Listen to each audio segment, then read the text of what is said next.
एक घने जंगल में एक शेर और एक लोमड़ी गहरे दोस्त थे।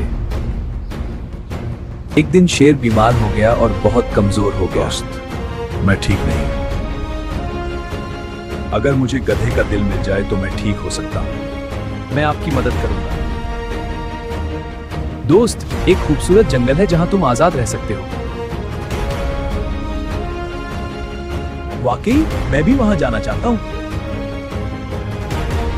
गधा खुशी खुशी लोमड़ी के साथ जंगल की तरफ चल पड़ा।